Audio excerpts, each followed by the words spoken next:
Welcome to the Sense Kaleidoscopes podcast, where we intend to shift the narratives around autism. So, we are back again, Wa, and I want to start with some semantics.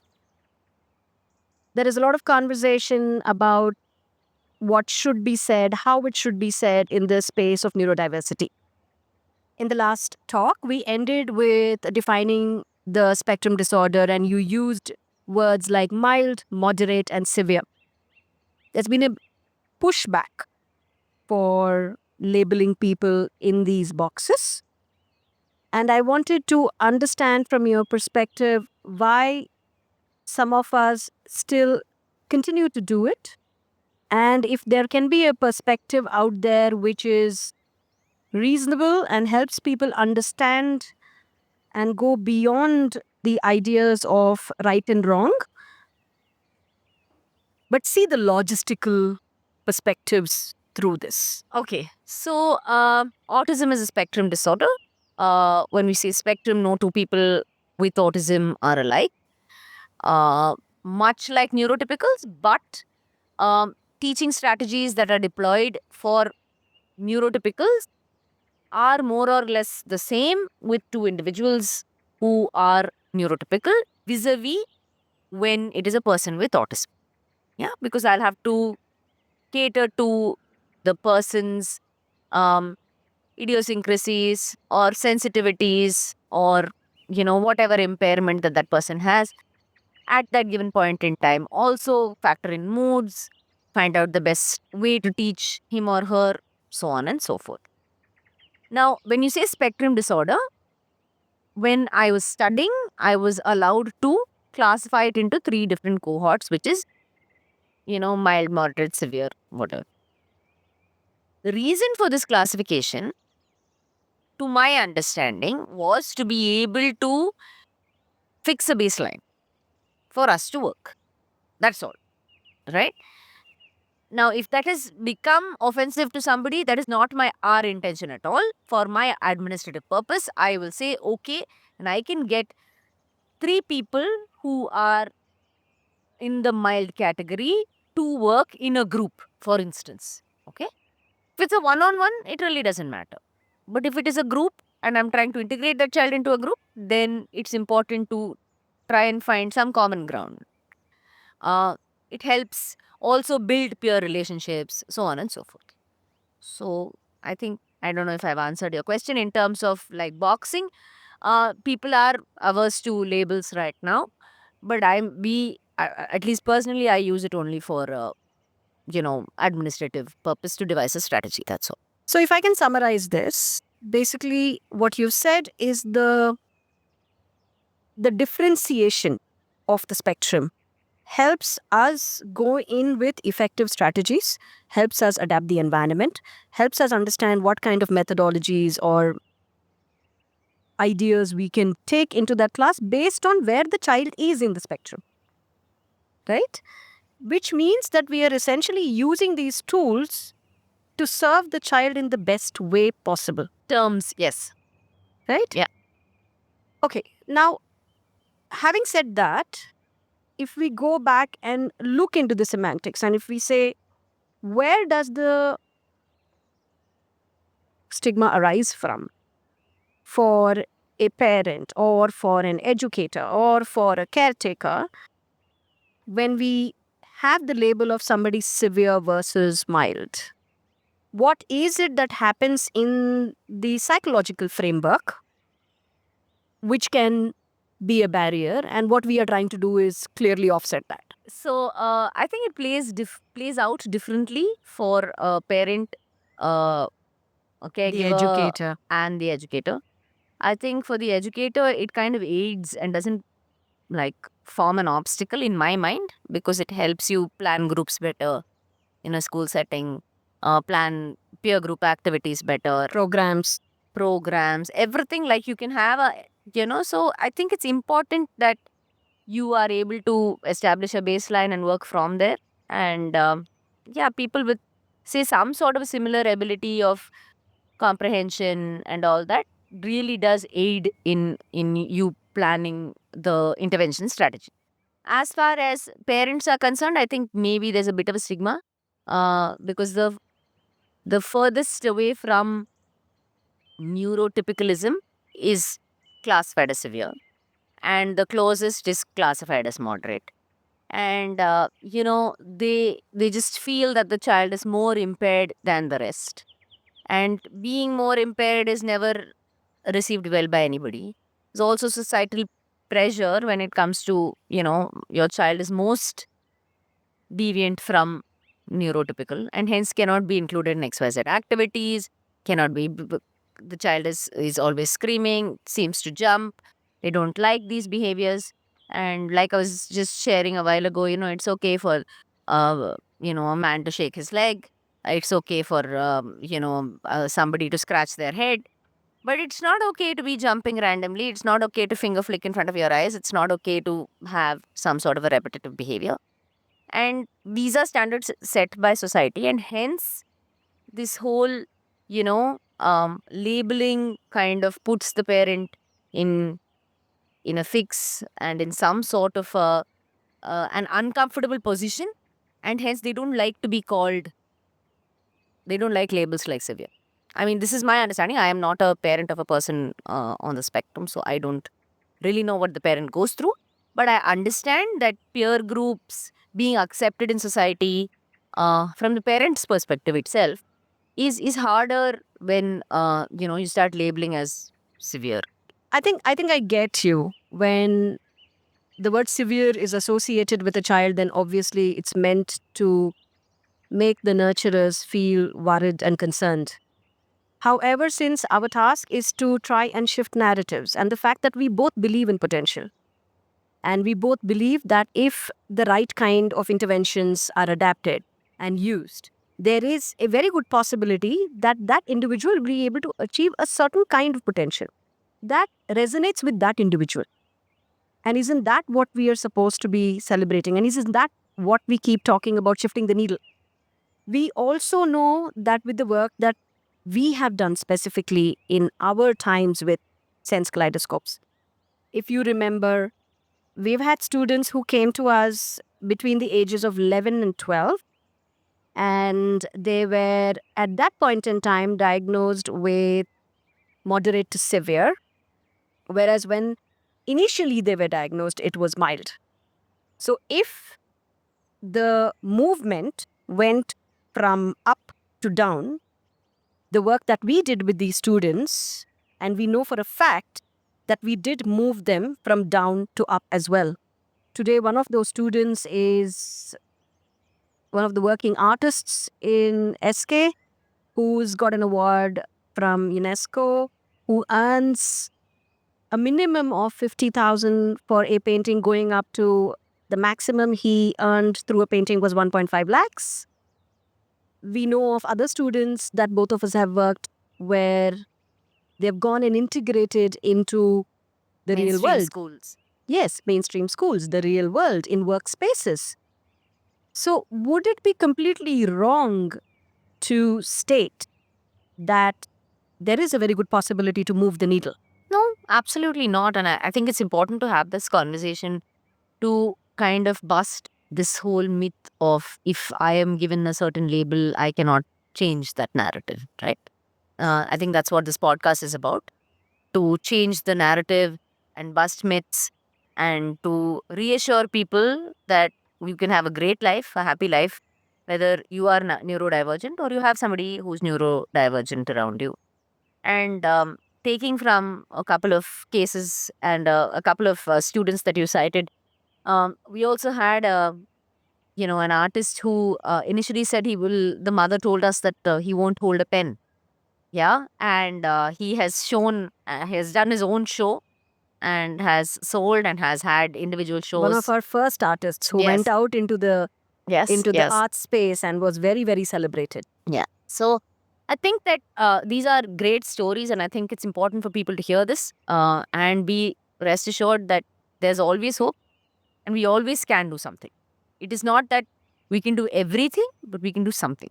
And we can, we will go back to that conversation where we say that building resilience Yes, I will adapt the environment as much as I can, but it's also important for us to build resilience in children where the environment cannot change. It True. cannot be adapted. True. Yeah. So that's that. No, thank you for bringing that because it takes me to the next section that I think we both curated specifically for these series because we wanted to again work with the aspect of behaviors in a more humane manner. Right. And we wanted to approach it in a very sensitive manner. So, building resilience, I think, is at the core of it because it enables functionality. I want to take us to the space of sound sensitivities. It's a huge topic, as we both are aware of. But I want to start with a case study. Okay. So, let's assume that there is a teenager Mhm. who, as a child, has been sound sensitive, and his sound sensitivities were so severe that if another child, a baby, was even crying around him, he was not able to cope with it. Right. He would, in fact, get so agitated that he would try to attack the child. If a pressure cooker was going off in the kitchen, he would not be able to bear it. So the parent had to ensure that if she was cooking, it would have to be done when he was not at home, which in itself is unreasonable. Okay. And moving to his teenage years, it started getting associated with anybody speaking in a slightly louder tone, any person not necessarily just crying, but having a scream which can be clearly associated with either sadness, anger, anxiety, and how it essentially, I think, stopped his functionality completely. Because we would see him, you and I would see him completely stop doing whatever he was capable of doing and go into this space where all he could think of was how to react to that in a manner that was not serving him. I would not want to term it as destructive, aggressive, or any of these words, though that is how it has been portrayed in most of the paperwork that came to us. Sure. The way I see it, it completely disabled his functioning. It made him look like he was incapable of functioning to the level that he can be or would be in those windows where we were working with him, and it completely disassociated his abilities in any environment, in any form. So, what kind of suggestions, ideas, strategies do you think can be adapted in scenarios like this? The sound sensitivity is something that is possibly the one of the most common sensory oriented Yes. issues that most people on the spectrum might have. Uh, One, can you remove yourself from the environment? Two, what can you do if you can't remove yourself from the environment? Right? If you don't want to see somebody, you don't go to that place. Or if you see somebody that you don't want to, you walk away from that place. You don't like something, you avoid that. Avoidance is the first step, right? If you can't do it, then what do? You'll possibly smile and then just not engage. So that's natural human behavior. So just use the same common sense as far as that is concerned. Nowadays, there are a whole bunch of new gadgets that are available in like noise canceling headphones and Correct. stuff like that. Back in the day, I think we used to use just regular headphones with music. I think I came from an era where people would use Walkman. I don't know if it even exists anymore. But yeah, whether it's a Walkman or a Discman or whatever it is, uh, from there to evolution of technology. But either you see a child who will possibly shout louder than that noise that they are irritated with, That's a very To common shut- thing. to shut out the noise that they don't want to hear, right? So if you're talking to me and I just go blah, blah, blah, blah, blah, blah, blah, blah, means I can hear myself more than I can hear you. So I have completely cut off your voice. And that's what they aim to do. And that's what he aimed to do at some point by shouting, screaming. There were times when he could get out of the situation, but he didn't get out of the situation He needed a because lot he of did aid. not. He did not know A, that he could get out. B, he didn't know how to get out. C, he didn't know if it was okay to just walk out. Right. So from training him to understand that it was okay to leave, that was his actual eureka moment as far as I was concerned. Right? To just saying that, yeah, okay, you don't like this, you can leave that environment before you react. Right? Or can you give a cue card, and walk away if a person doesn't understand?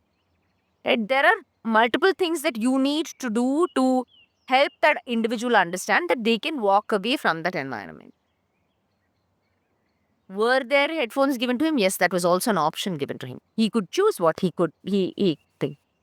And I remember from back then to today, there has been a sea change.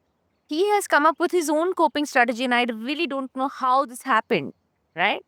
Where it was almost debilitating his functionality.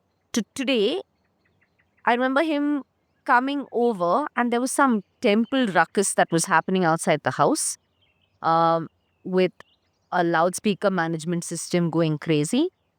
And he didn't even ask for a headphone or anything. He was just playing on his phone, trying to distract himself.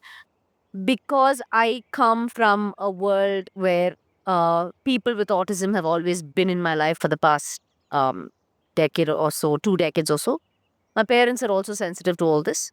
So as soon as the loudspeaker started blaring, my mom went up to him and said, can I lend you my headphones? Would you like to listen to music?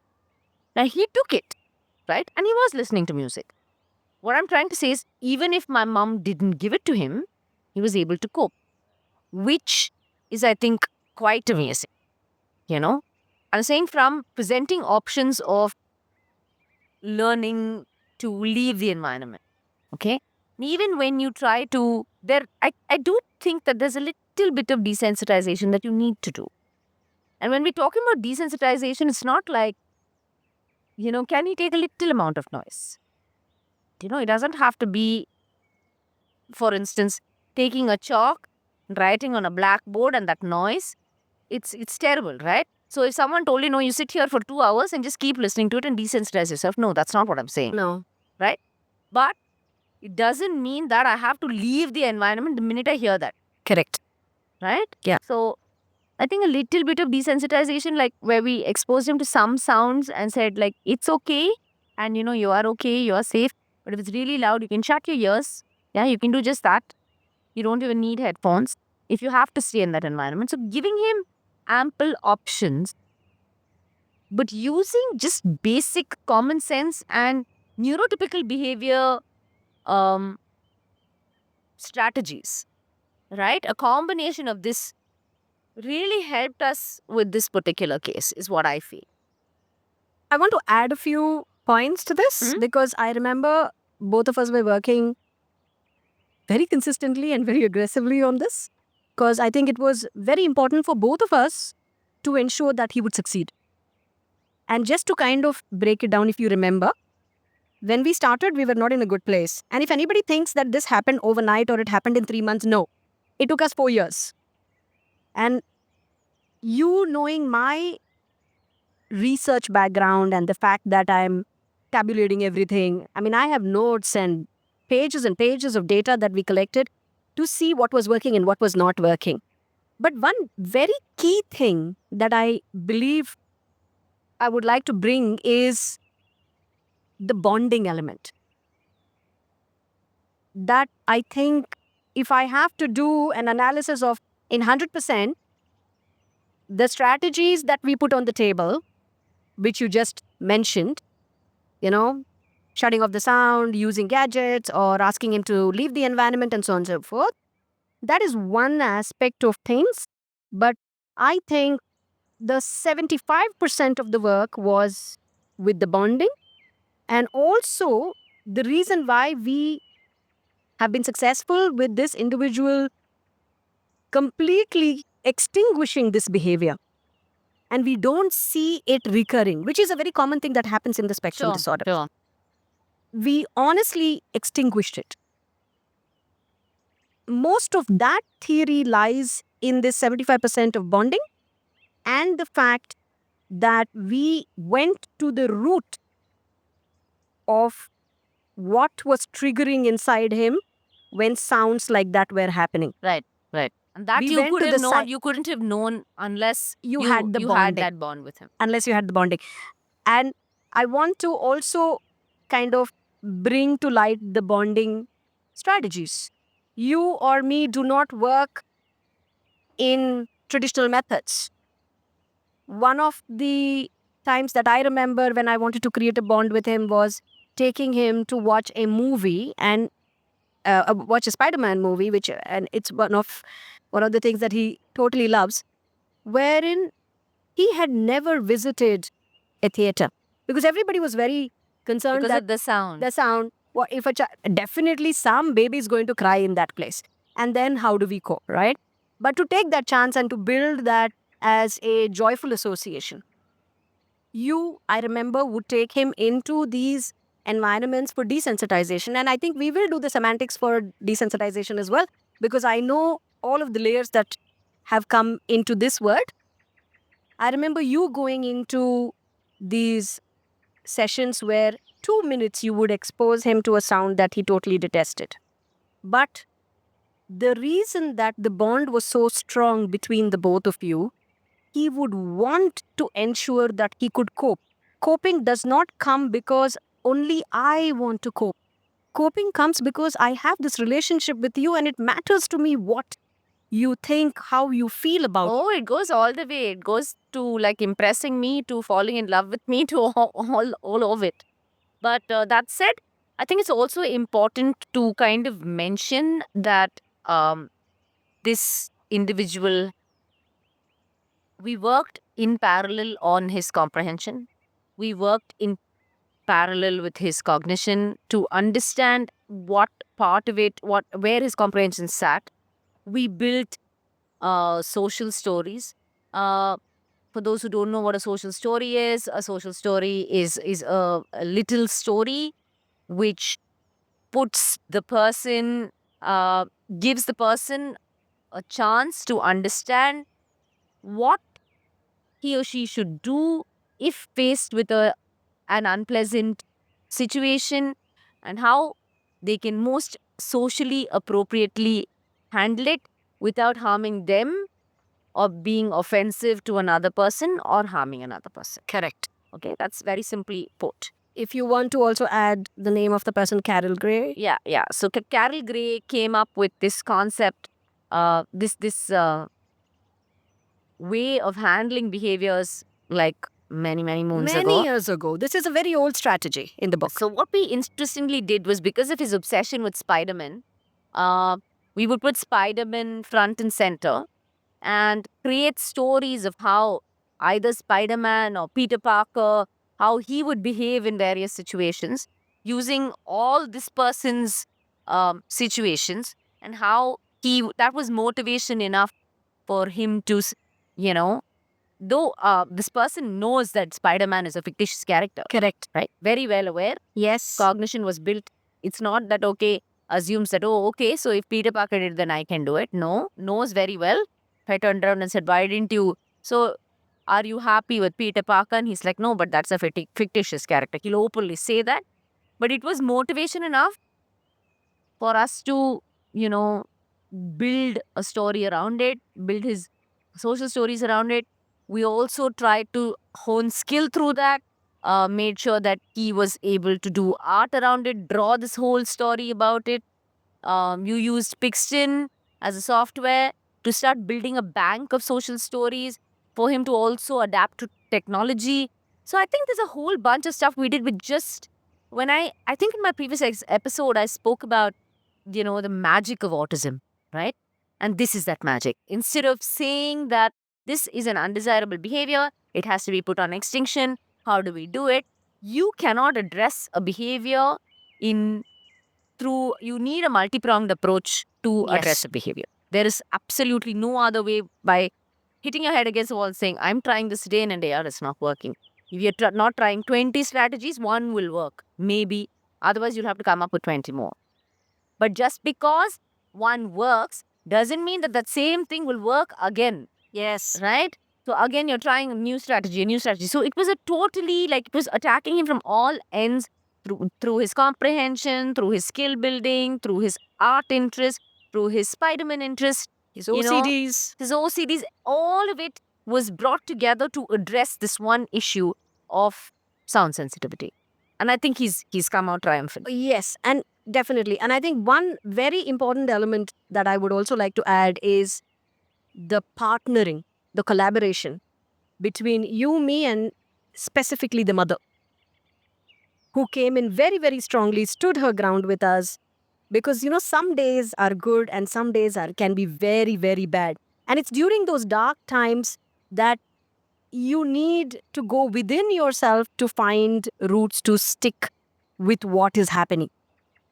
And if we don't have that collaboration with the parent, I don't believe that this is possible. Whether it's a behavior, whether it is a teaching strategy, whatever it is, right? I think the key to working with a person with autism is consistency. Okay. And when I say consistency, I say this even to parents who have neurotypical children. I'll say yes Correct. is yes and no is no. Is do no. not do not leave room for ambiguity. If you're saying that if you do this or if you are going to behave badly, I am not going to take you for an ice cream. It doesn't matter whether it's his birthday tomorrow. I don't care. No is no, right?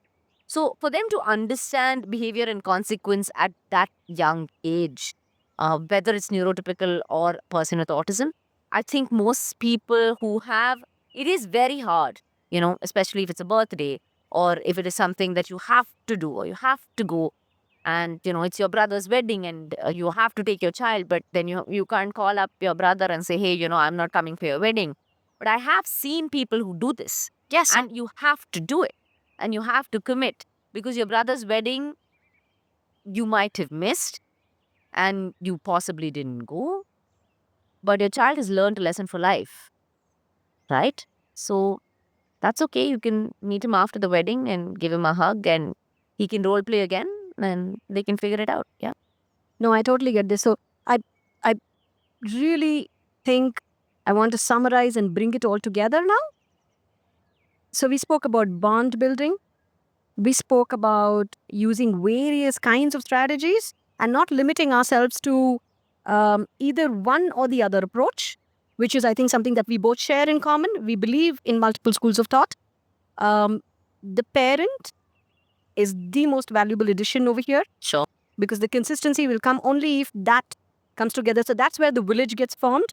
I mean, if you remember, we also looked at the counseling space. We sent him for counseling. We both were counseling simultaneously and working with him. And most importantly, I think the time, the pace. Every human heals at their own pace. Sure. And for all of us to say that we were willing to put ourselves out there, no matter how long it took, and not give up through that process is very, very important Sure. for this to be successful. So would that be accurate? Yes, most definitely. And I think that it's important to understand that, it does take a village to raise a child.